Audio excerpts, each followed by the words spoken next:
Ce faci, foca? Da, bine, mă, uite.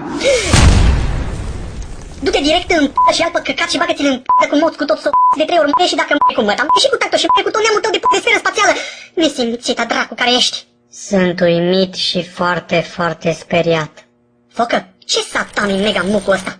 Stai, mediocrule, că poate e o bombă. Sunt curios, oare ce-i înăuntru?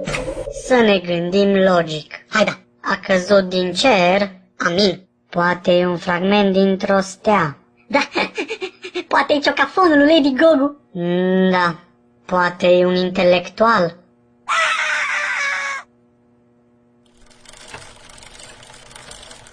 Poate-s doi intelectuali. Poate... Ia nu mai folosi tu cuvinte pe care nu le înțeleg, că-ți fac tronful în nas. Deci vrei să tac. Poate e alcool, poate e rom, Rasistule. poate e țuică, poate e vin, poate e pipi de rechin. Poate-i măta. Sau... Măta. Sau... Coarde pentru instrumentul meu de suflat. Mă dezguști, vulvarule.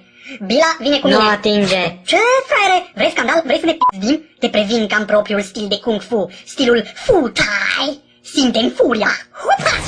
Imediat. Stai să-mi fac un ceai.